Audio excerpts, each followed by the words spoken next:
가족이라는 울타리 안에서 묵묵히 희생해 본 적이 있으신가요? 매일같이 가족을 위해 헌신하고 노심초사하지만 그에 합당한 이해나 보상은커녕 당연하다는 듯한 시선만 받아본 적은 없으신가요?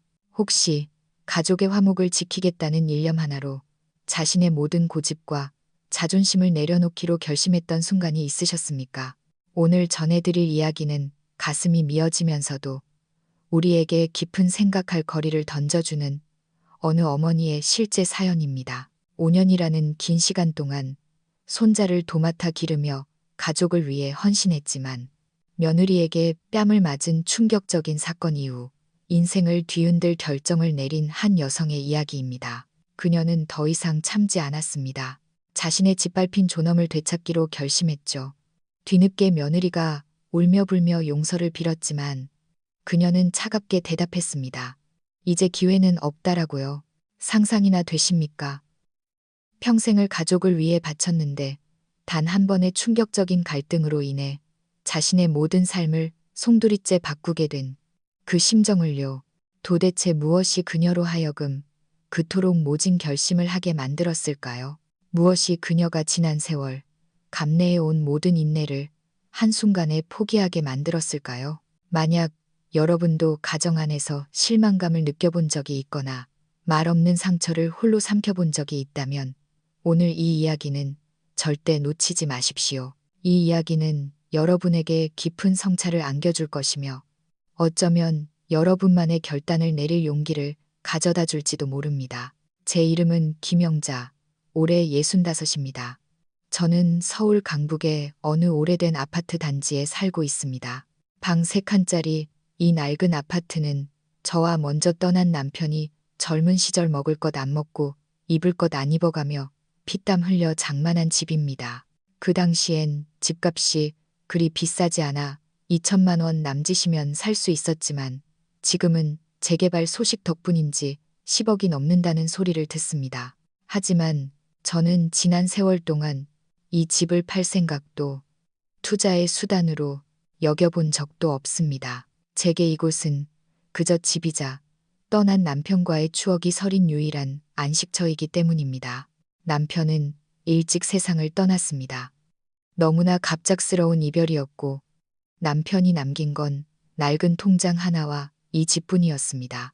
저는 공장을 다니며 부은 국민연금과 소일거리로 버는 돈을 합쳐 월 80만 원 정도로 근근히 생계를 이어왔습니다. 하나뿐인 아들 민호는 제 유일한 의지처이자 제 삶의 모든 걱정거리이기도 했죠.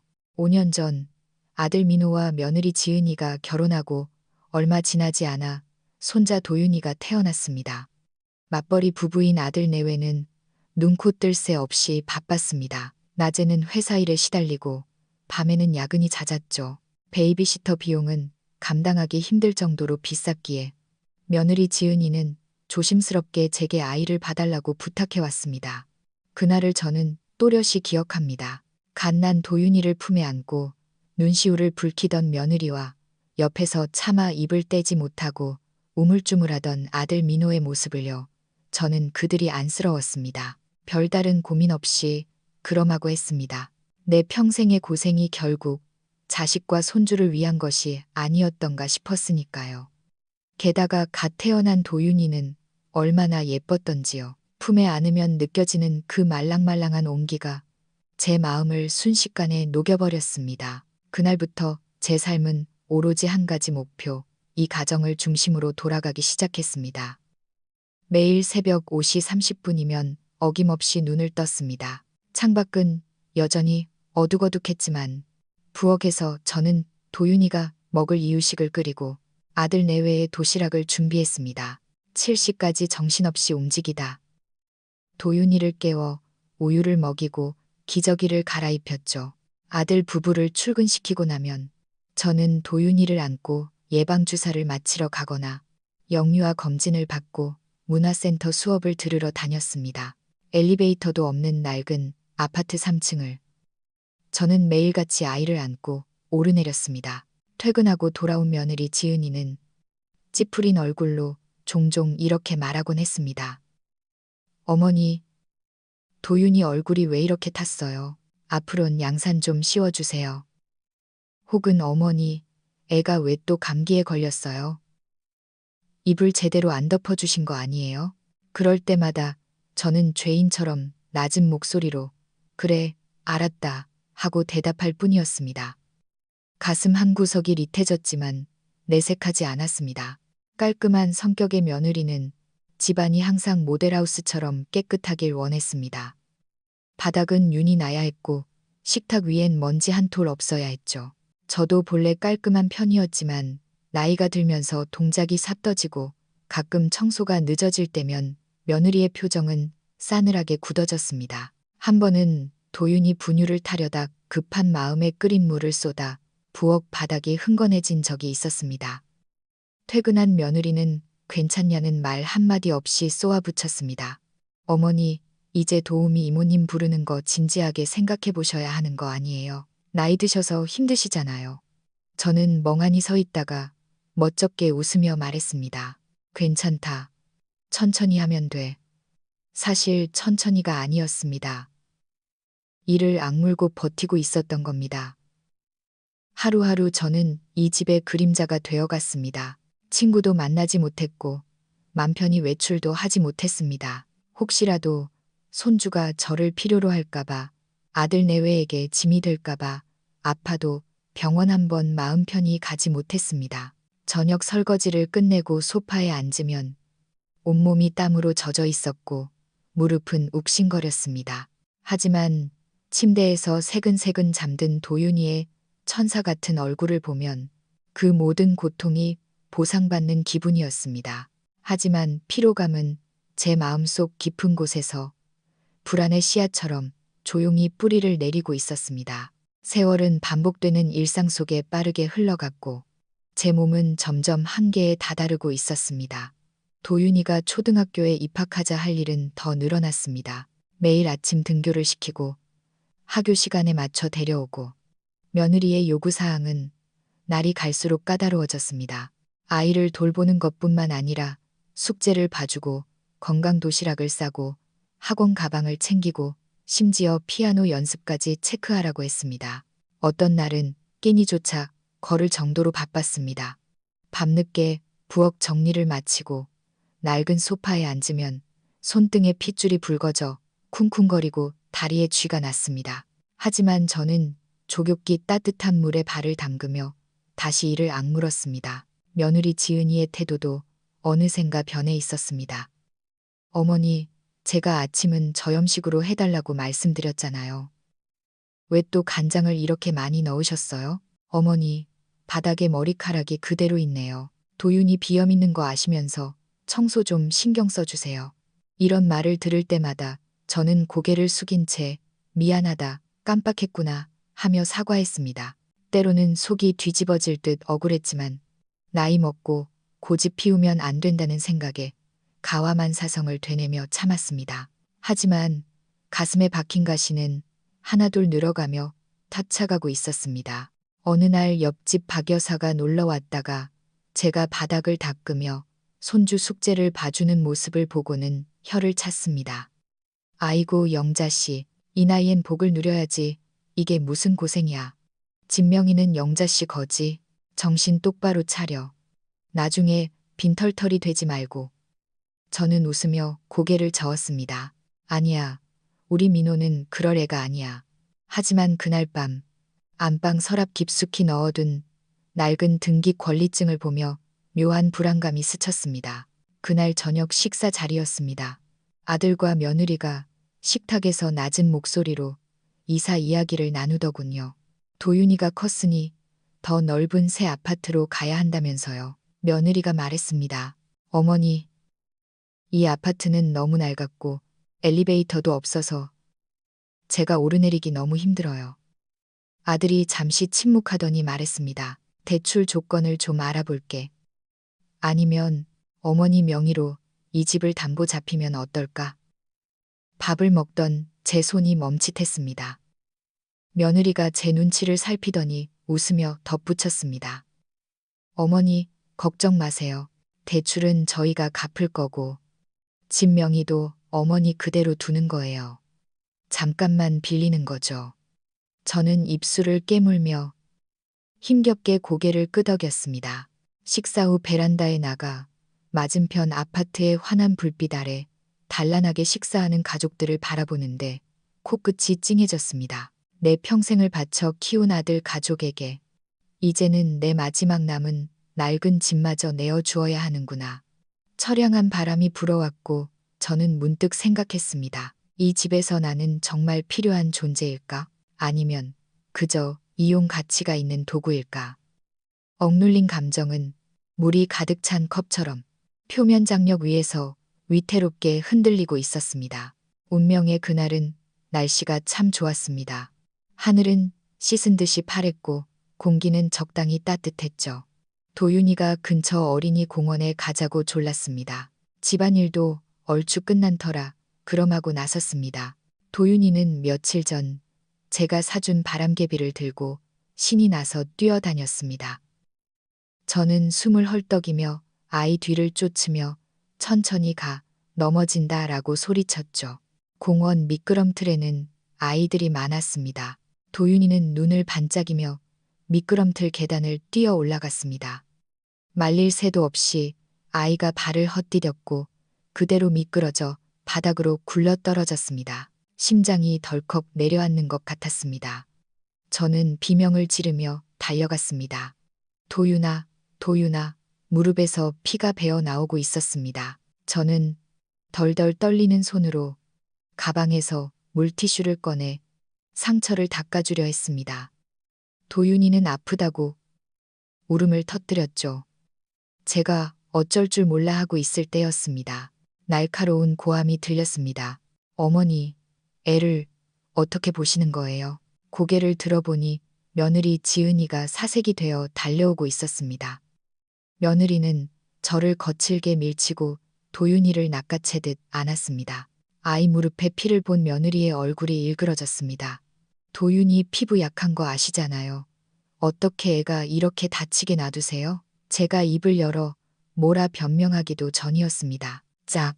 제 볼에서 날카로운 파열음이 터졌습니다. 고개가 돌아갈 정도로 세게 뺨을 맞았습니다.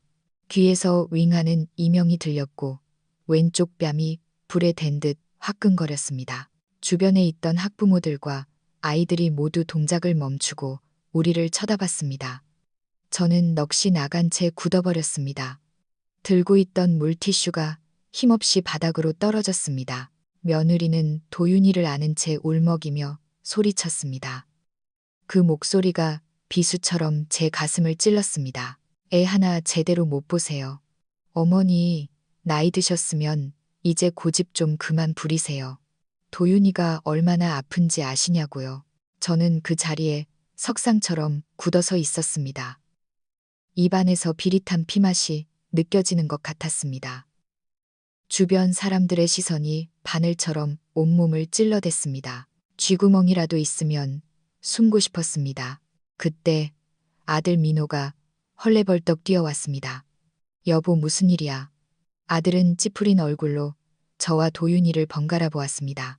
저는 간절히 바랐습니다. 아들이 내 편을 들어주기를, 단 한마디라도 좋으니 나를 감싸주기를. 하지만 아들은 며느리에게 낮게 말했습니다. 일단 진정해. 애부터 봐. 심장이 쿵 하고 떨어졌습니다. 그들의 눈에 나는 더 이상 설명할 기회조차 없는 존재. 함부로 대해도 되는 낡은 가구 같은 존재였던 겁니다. 거칠어진 제 손을 내려다 보았습니다. 세월과 노동의 흔적이 가득한 이 손으로 아들을 키웠고 손주를 안았습니다. 하지만 돌아온 것은 사람들 앞에서의 따귀 한 대와 모멸감이었습니다. 도윤이가 며느리 품에서 훌쩍이며 할머니 하고 불렀습니다. 제가 반사적으로 손을 뻗으려 하자 며느리는 몸을 캔 돌려 피했습니다. 심장이 칼로 도려내지는 듯한 고통, 피가 차갑게 식어가는 기분이었습니다. 저는 깊은 숨을 들이마시며 눈물을 삼켰습니다. 집으로 가자. 제 목소리는 낮았지만 떨리지 않았습니다. 아들은 고개를 끄덕였고 며느리는 도윤이를 안고 앞장서서 걸어갔습니다. 저는 진흙탕을 걷는 듯 무거운 발걸음으로 그들의 뒤를 따랐습니다.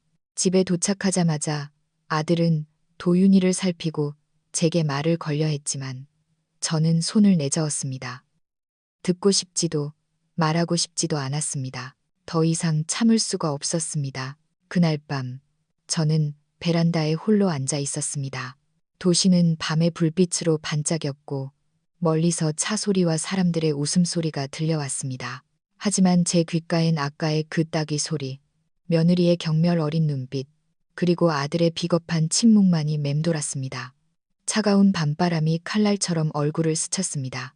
하늘을 올려다보니 별 하나 보이지 않았습니다. 어쩌면 저는 진작 알았어야 했습니다. 어떤 희생은 결코 감사로 돌아오지 않는다는 것을 그저 당연한 의무로 여겨질 뿐이며 내가 부서질 때까지 쓰이다가 언제든 대체될 수 있는 무료 노동력일 뿐이라는 것을요. 저는 부어오른 뺨을 만지며 쓴웃음을 지었습니다. 그 따귀 한 대가 저를 깨우쳤습니다. 이제 더 이상 바보처럼 살지 않겠다고. 그날 밤 저는 꼬박 밤을 새웠습니다. 그리고 순종적이고 인내심 강했던 어머니 김영자는 그 밤에 죽었습니다. 동이 트기 전 저는 부엌 식탁에 앉아 있었습니다. 집안은 냉장고 돌아가는 소리만 들릴 뿐 고요했습니다. 식탁 위엔 어젯밤 마시다만 식은 찻잔이 놓여 있었죠. 제 마음처럼 차갑게 식어 있었습니다. 방문이 열리고 부스스한 얼굴의 아들 민호가 나왔습니다. 저를 보고 흠칫 놀라더군요. 어머니, 왜 이렇게 일찍 일어나셨어요? 저는 고개를 들어 아들을 똑바로 쳐다보았습니다. 예전의 자애로운 눈빛은 없었습니다. 서늘한 냉기만이 감돌았죠. 민호야, 지은이 깨워라. 앉아. 제 목소리는 마치 남의 이야기를 하듯 건조하고 평온했습니다. 잠시 후 며느리가 도윤이를 안고 짜증 섞인 얼굴로 나와 식탁에 앉았습니다. 도윤이는 잠결에 눈을 비비다 저를 보고 방긋 웃으며 오려 했지만 며느리가 아이를 잡아당겨 품에 가두었습니다. 가슴이 옥신거렸지만 내색하지 않았습니다. 어머니, 어제 일은 지은이가 일부러 그런 게 아니에요. 애 때문에 너무 놀라서. 아들이 조심스럽게 입을 열었습니다. 며느리도 거들었습니다. 네, 어머니, 제가 너무 당황해서 실수를. 저는 손을 들어 그들의 말을 끊었습니다. 밤새 생각했다. 목소리는 전혀 떨리지 않았습니다. 이 집, 너희 아버지랑 내가 평생을 바쳐 마련한 내 유일한 안식처다. 명의도 내 이름으로 되어 있고 아들과 며느리의 표정이 굳어졌습니다. 지난 5년 도윤이 낳았을 때부터 지금까지 내 손으로 먹이고 입히고 키웠다. 보상을 바란 것도 공치사를 들으려 한 것도 아니다. 그저 내가 민호의 엄마고 도윤이의 할머니니까 그랬어. 저는 잠시 말을 멈추고 주먹을 꽉 쥐었습니다. 하지만 어제 그 뺨 한 대가 나를 깨닫게 해주더구나. 내가 이 집에서 더 이상 필요한 존재가 아니라는 걸, 존중받지 못하는 존재라는 걸. 며느리의 얼굴이 백지장처럼 하얗게 질렸습니다. 그녀는 황급히 도윤이를 내려놓고 바닥에 무릎을 꿇었습니다. 어머니, 잘못했어요. 제가 잠시 미쳤었나 봐요. 제발 노여움 푸세요. 저희 쫓아내지 마세요. 라며 눈물을 흘리며 빌었습니다. 아들도 당황하여 소리쳤습니다. 엄마, 지은이가 잘못했다고 하잖아요. 그리고 도윤이는 어떡해요? 엄마가 도윤이 안 보시면 우리 당장 어떻게 살라고요? 도윤이가 겁을 먹고 제게 달려와 손을 잡으며 울음을 터뜨렸습니다. 할머니, 가지 마세요. 저랑 같이 살아요. 그 순간 마음이 약해질 뻔했습니다. 하지만 저는 제 거칠어진 손을 내려다보았습니다. 그리고 공원에서의 그 모멸감과 아들의 침묵을 떠올렸습니다. 다시 심장이 차갑게 식었습니다. 지은아, 일어나라. 저는 담담하게 말했습니다. 사과하기엔 이미 늦었다. 한 번 깨진 그릇은 다시 붙일 수 없고 짓밟힌 자존심은 주워 담을 수 없는 법이야. 저는 방으로 들어가 미리 준비해둔 서류 봉투를 꺼내왔습니다. 동네 법무사 사무실을 하는 최 씨 아저씨에게 부탁해 작성한 퇴거 통보서였습니다. 오늘부로 내 집은 내가 다시 접수한다. 너희 부부는 3개월 안에 이 집에서 나가거라. 앞으로 아이 등하교, 학원 픽업, 집안일. 난 이제 손 떼겠다. 아들이 벌떡 일어났습니다. 어머니, 이러시는 법이 어디 있어요. 당장 갈 데도 없고 대출도 아직 안 알아봤는데 그건 너희 사정이지. 저는 차갑게 대꾸했습니다. 난 너희를 위해 내 평생을 다 바쳤다. 이제 남은 길은 너희 힘으로 가라. 며느리는 바닥에 머리를 떠치며 통곡했고 아들은 망연자실 서 있었습니다. 도윤이가 제 허리춤을 잡고 숨이 넘어가라 울었습니다. 저는 쭈그리고 앉아 도윤이를 가볍게 안아주었습니다. 도윤아, 할머니가 너를 정말 많이 사랑해. 하지만 할머니도 이제는 할머니 인생을 살아야 해. 아이의 눈물이 제 옷을 적셨습니다. 가슴이 미어질 듯 아팠지만 저는 이를 악물고 아이를 며느리 품으로 밀어보냈습니다. 그만 나가봐라. 그날 이후 집안의 공기는 완전히 달라졌습니다. 아들과 며느리는 이사갈 집을 구하고 짐을 싸기 시작했습니다. 집안에는 무거운 침묵과 긴장감이 감돌았습니다. 가구들이 하나둘 옮겨질 때마다 제가 내린 결정이 되돌릴 수 없는 현실임을 실감했습니다. 그들이 분주하게 움직이는 모습을 보며 제 마음도 복잡했습니다. 하지만 저는 압니다. 이 결정은 끝없는 희생과 무시를 더 이상 견딜 수 없었던 저의 마지막 몸부림이었다는 것을요. 도윤이의 슬픈 눈을 마주칠 때면 가슴이 아팠습니다. 이 어린아이가 어른들의 사정을 어찌 이해할까요? 그저 할머니가 해주는 밥을 먹고 할머니가 들려주는 이야기를 듣고 싶을 뿐일 텐데 부엌에서 저녁을 준비하는데 손이 느려졌습니다.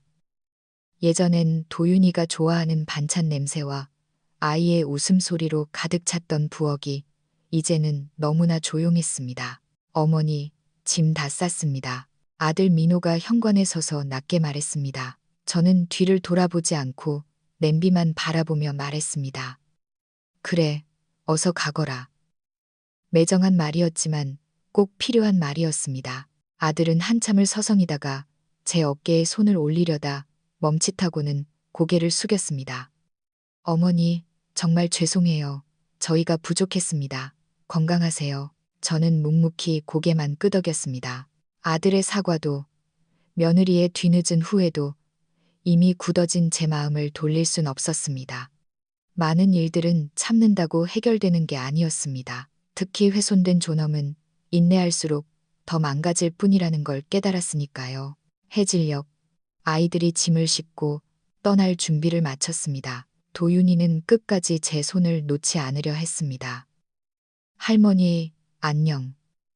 아이의 울먹이는 목소리에 저도 눈시울이 뜨거워졌습니다. 저는 도윤이의 눈물을 닦아주며 말했습니다. 도윤아, 할머니는 언제나 널 사랑해. 어디에 있든 널 보러 갈게. 차가 멀어지고 골목 모퉁이를 돌아 사라질 때까지 저는 대문 앞에 서 있었습니다.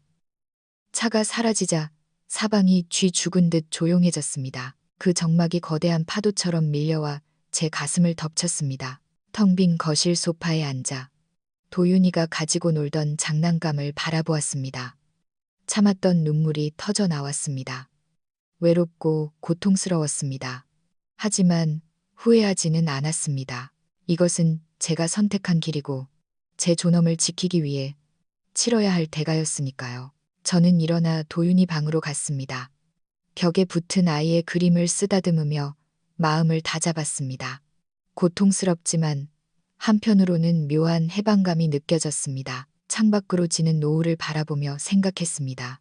시간은 걸리겠지만 나는 괜찮아질 것이라고, 이제야말로 나를 위해 살 시간이 왔다고. 그 후로 저는 텅 빈 집에서 홀로 지내게 되었습니다. 처음엔 외탄 공간이 낯설고 외로웠지만 저는 서서히 저만의 속도를 찾아갔습니다. 더 이상 누구를 위해 허겁지겁 밥을 차리지 않아도 되었고 청소 때문에 전전긍긍하지 않아도 되었습니다. 아침에 일어나 차 한 잔을 끓여 베란다에 앉아 느긋하게 햇살을 즐겼습니다. 그 고요함이 주는 평화는 생각보다 달콤했습니다. 어느 날 아침 베란다에 서 있는데 아래층 사시는 박 여사님이 지나가다 저를 보고 손을 흔들었습니다. 영자 씨, 아들네 이사 갔다며 집이 텅 비어서 어째 걱정스런 말투였습니다. 저는 미소 지으며 대답했습니다. 네, 좀 조용해졌네요. 그러지 말고 내려와.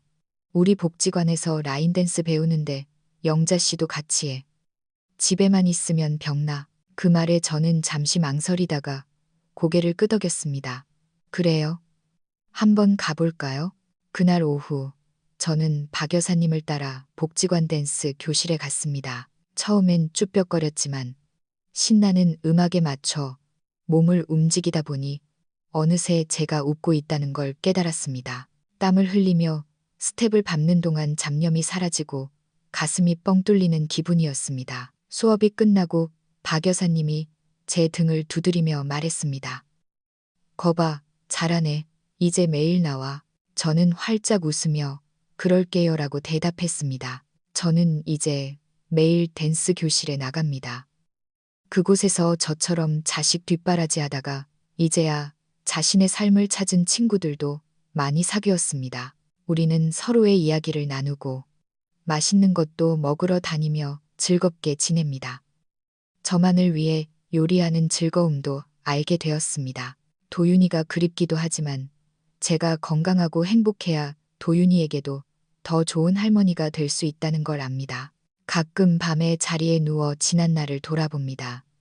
힘든 결정을 내렸지만 저는 지금의 제 모습이 좋습니다. 저는 더 이상 가족을 위해 무조건 희생하는 그림자가 아닙니다. 저는 제 이름 김영자로 살아가는 당당한 한 인간입니다. 햇살이 창가에 비칠 때마다 저는 미소 짓습니다. 외로움은 더 이상 두려움이 아닙니다. 진짜 무서운 건 나 자신을 잃어버리는 것이었습니다. 이 영상을 보신 여러분, 김영자님의 사연이 어떻게 다가오셨나요? 가정이라는 이름 아래 어르신들의 희생은 당연한 것일까요? 아니면 당당하게 자신의 권리와 존엄을 찾아야 할까요? 그녀의 선택은 비록 고독을 불러왔지만 우리에게 나를 사랑하는 법을 가르쳐 줍니다. 여러분도 비슷한 고민을 해보신 적이 있나요? 여러분의 생각과 경험을 댓글로 나눠주세요. 이 이야기가 마음에 와닿으셨다면 좋아요와 구독 그리고 공유 부탁드립니다.